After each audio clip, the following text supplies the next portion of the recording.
Tonight, we'll tell you about the latest in the primary voting. Then, hear about a philanthropy event that's helping children in the foster care system. Lastly, see what news shows the Brooks Center is holding in the next coming weeks. I'm Horace Priester. And I'm Taylor Newsome. Welcome to the Monday Night Roar. We have your latest news, entertainment, and sports. All this and more is coming up on the Monday Night Roar.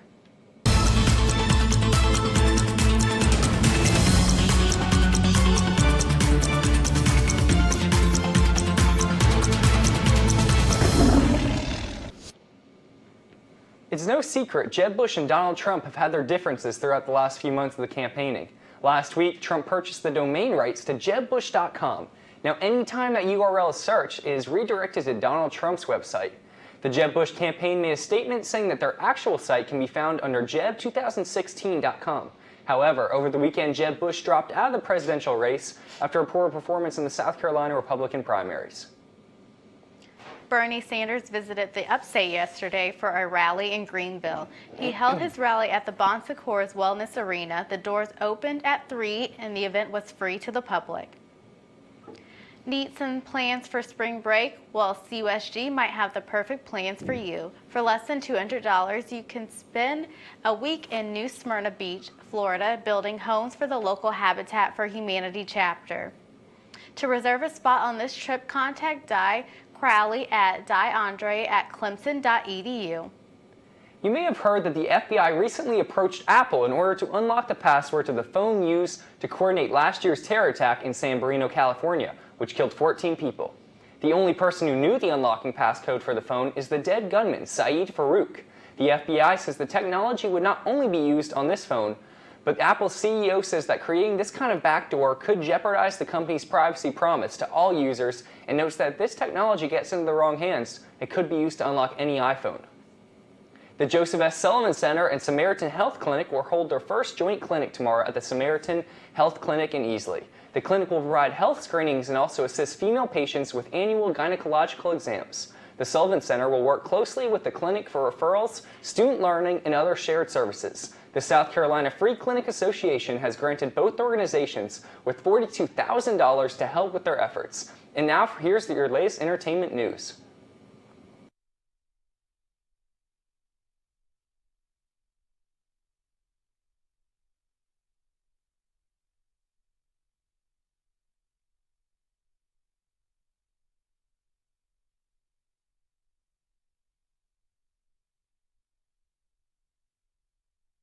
Hello and welcome back to Showtimes. The weekend box office came in as expected, with Deadpool remaining on top for the second week in a row with over $50 million. The comedic superhero film is currently on track to become the highest grossing R-rated film of all time, and actually became the highest grossing X-Men movie domestically in only its second week.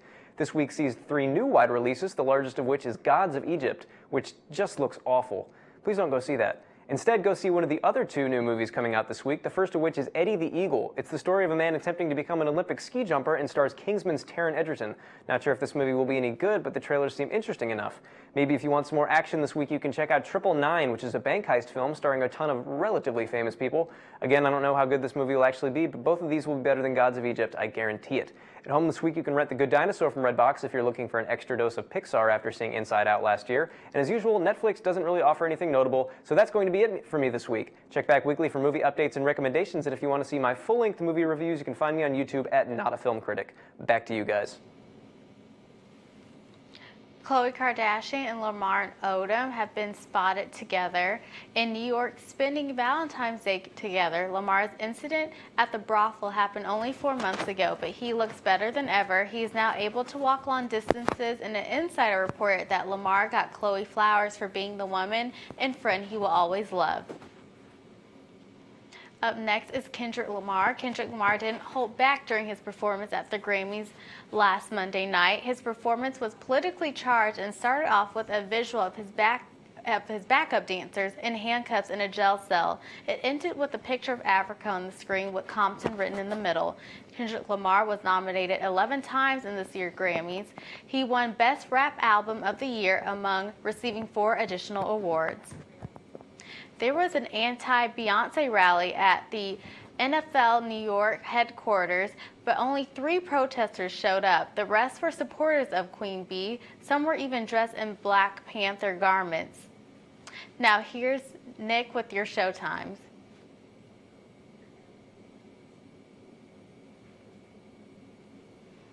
Kappa Alpha Theta's annual philanthropy event, Kicking It for KASA, is being held on the 27th at 1 p.m. KASA stands for Court Appointed Special Advocates and is an organization that helps children in the foster care system to find new homes by advocating for them in court. The entry fee for the kickball tournament is $200, which includes shirts for each participant. You can email Quinlan Sweeney at qsweeney@clemson.edu if you are interested in signing up.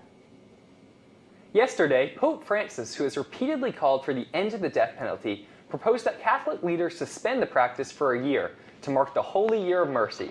This is the Church's formal year-long push of mercy and forgiveness. Francis voiced his support Sunday for an international conference taking place today in Rome called A World Without the Death Penalty, saying he hoped that the conference would bring renewed energy to the mission to end capital punishment. Last week, the Senate in South Dakota approved what's being called the bathroom bill. The bill requires students at public schools to use the bathroom that corresponds to their sex at birth. Supporters say the bill protects kids from inappropriate exposure, but critics are saying this bill isn't fair to transgender students who might want to use the bathroom that corresponds to the gender that they identify with. The bill now goes to South Dakota's governor for a signature. Clemson Live is bringing Judah Friedlander to Clemson. He will be here on the 26th at 10 p.m. in Tillman Auditorium. The event is free to all Clemson students. Just present your CU ID at the door for free admission. Now here's Katie with the overview of Rubio. Presidential hopeful Marco Rubio, along with Governor Nikki Haley and Senator Tim Scott, made a campaign stop at the Clemson University Madron Center this past Friday. Scott and Haley openly expressed their endorsement of Rubio and encouraged voters to head to the polls in support of his campaign. The Republican presidential candidate spoke with South Carolinians about his ideas for the White House, as well as his campaign staff's ideas on Clemson. I tell you, I have a bunch of people on my campaign, and of course the governor, that are huge Clemson fans. So we're driving in, and you would think we're in Jerusalem. They're like, and that is the stadium. Rubio wasn't the only candidate in town Friday. Jeb Bush also spoke at D.W. Daniel High School. After the South Carolina primaries on Saturday, Rubio came in second, followed shortly behind Donald Trump, who visited Clemson last week. For more campaign coverage, follow us on Twitter and Facebook. I'm Katie Davidson for Tigervision. Thanks, Katie. You may begin to see some familiar faces from the days past popping up in your classrooms around campus, all working for unfinished business. Clemson Tiger standouts Terry Allen, Tree Rawlings, David Davis, Keith Jennings, and more than 20 others have come back to finish their degrees courtesy of Tiger Trust. Tiger Trust is an IPTAY-founded program through the athletic department to help them get the last summer credits they need for their undergraduate degrees. The Brooks Center for the Performing Arts is having a few shows for the public to enjoy. Annie will be performed tomorrow night at 7 p.m. Student tickets are $20 and adult tickets are $40. Global Fest will be performed on March 3rd at 7:30 p.m. Student tickets are $10 and adult tickets are $20. And the CU Symphonic Band is playing March 8th. The event will be free to students and $5 for adults. Hope to see you there. It looks like one of the most historic ships in history is back. Australian billionaire Clive Palmer has announced that the Titanic II, a nearly exact replica of the first Titanic, will be ready to set sail in 2018. The new ship will have a gross tonnage of 56,000, while the original ship measured about 46,000 gross register tons. Clemson University is aiming to shatter the glass ceiling for women in engineering and science. A group of students, faculty, and volunteers will be gathered at Clemson, or was gathered at Clemson this past Saturday to lead nearly 80 Girl Scouts in engineering and science activities designed to be fun and educational. This is Girl Scouts Day, 16th year advocating at Clemson. The event sponsored middle school girls due to research found that peer pressure and other factors cause girls in middle school to lose interest in the STEM field. This year's theme was Engineers Make a World of Difference. A Georgia couple and their son have been sentenced to prison after each pleaded guilty to elderly abuse of an 83-year-old relative. Authorities said Dolores Pettiford was found lying on a couch suffering from malnutrition while maggots and insects crawled over her feet.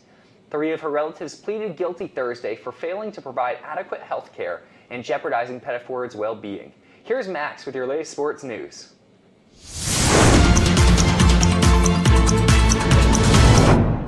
Clemson baseball opened the 2016 season with a series win over Maine. While the Tigers lost their home opener on Friday 4-3, they came back to tie the series with a 9-4 win on Saturday. Clemson clinched the series with an incredible 19-2 win over the Black Bears on Sunday. Chase Pindar and Seth Beer hit grand slams in the 3rd and 5th innings, respectively, to put the game out of reach. Clemson basketball heads to Atlanta tomorrow to take on Georgia Tech. The Tigers are trying to capitalize on their last 3 games before Selection Sunday for the NCAA tournament.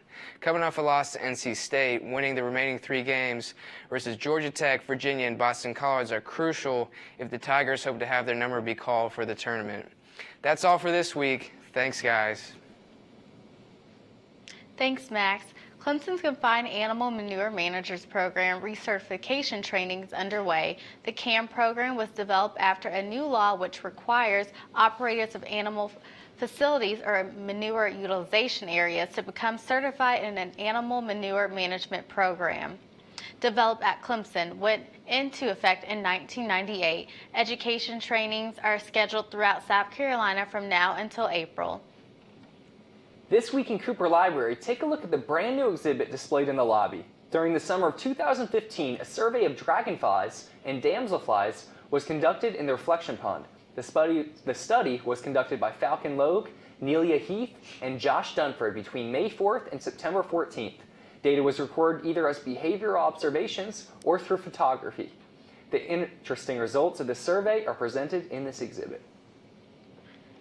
The International Festival is having a planning meeting tomorrow night at 6 p.m. in Bracket 120. The International Festival is an annual event that symbolizes Clemson's commitment to celebrating identities and cultures. The event will feature local vendors, entertainment, and food from around the world. For more information, you can contact Lenita Weisenberg at lweisen@clemson.edu. Now here's Katie with news on fiber optics.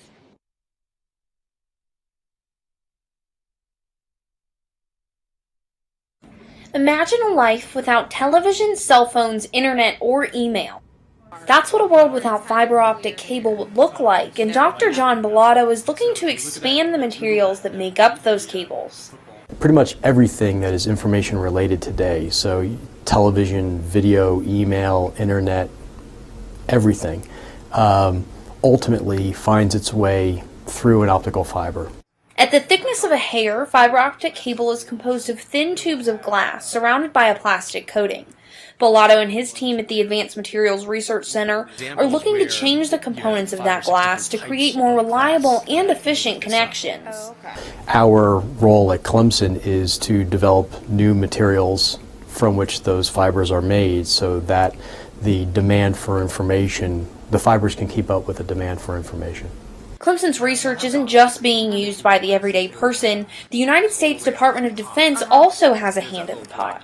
A lot of the work then that we do, particularly for the military, because they need to have an onshore domestic source for the fibers, is, again, in areas of very high-powered fiber-based lasers. And again, those are largely for shooting down things. We still do some work in communications. We do also some work in sensing. With the power of the sun running through a tube the size of a strand of hair, you may wonder, why doesn't it break when you bend it? Glass itself intrinsically is extremely strong. The reason why you throw a baseball or something and it breaks a window is because the humidity and the moisture and the dust, everything in the air, little by little puts little cracks into the surface of the glass. What you do in a fiber, though, is as soon as that glass comes out of the furnace at about 4,000 degrees Fahrenheit, and the surface is about as pure and clean as it possibly can be, we put a protective plastic coating on it.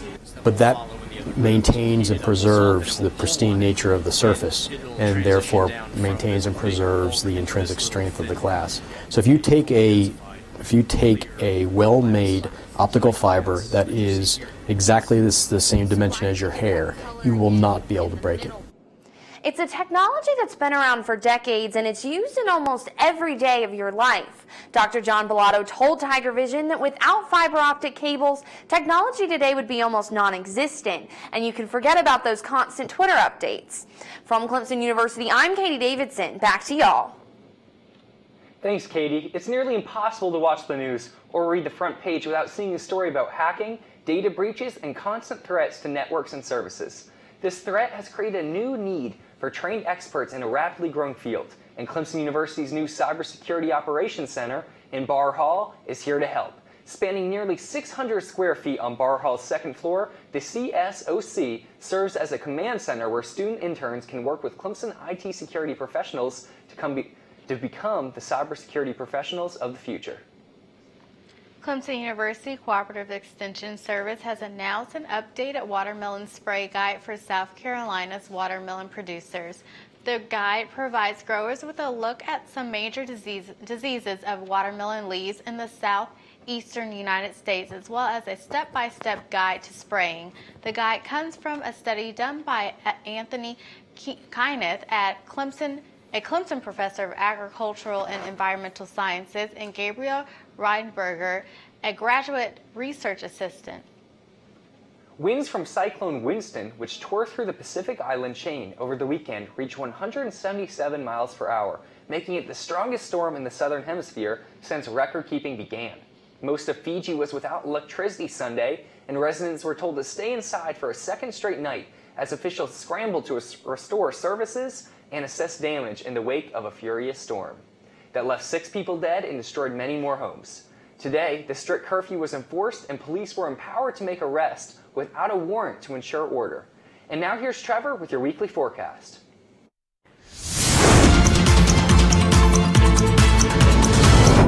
Thank you, Horace. I've got a look at your weather for the week of February 22nd. So starting off with what it feels like right now outside, it is 57 degrees. Feels like it's just down just a bit because those winds are breezy 5 to 10 miles per hour.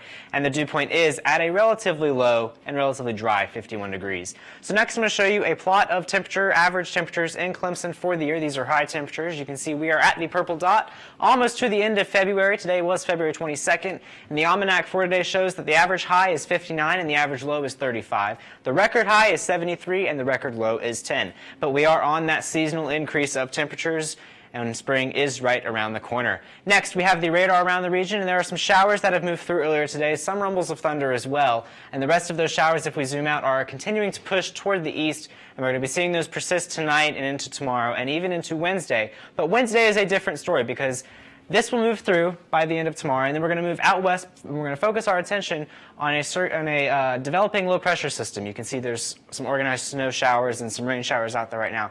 That's going to push eastward, and it's going to fuel some energy from the Gulf of Mexico, and we're going to be talking about the potential for some severe weather on Wednesday. So next we have a look at the threat for Wednesday. The timing will be between 7 a.m. and 4 p.m. as that line pushes through. We do have a marginal risk. This is a map that the Storm Prediction Center did put out of the severe weather threat across the southeast. Again, we are in that marginal risk, that dark green, and the impacts you can expect from that is a slight risk of severe weather, isolated thunderstorms possible, winds gusty 40 to 60 miles per hour, and some small hail is possible. There even is a small chance of an isolated tornado. I didn't include that on there, but this chance is still there nonetheless. And we are at a 3 out of 10 on the risk impact radial. The video I'm about to show you is what not to do in a thunderstorm. I did show this a few weeks ago. These 2 guys in Australia did record a thunderstorm outside, and the results were not pretty. Take a look. Don't touch anything. No. Dude, you can. Dude, don't go outside. No, I'm not. Oh my God!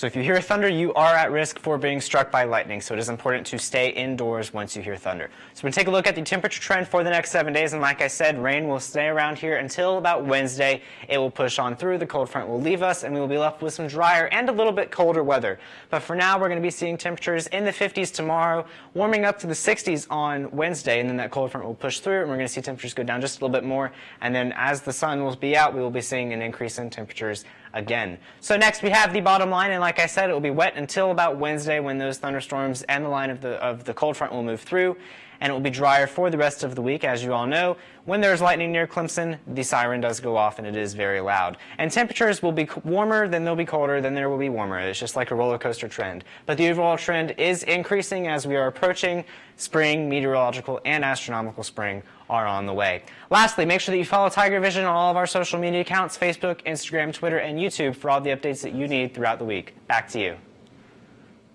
Thanks, Trevor. That's all we have for you this week. Thanks for joining us.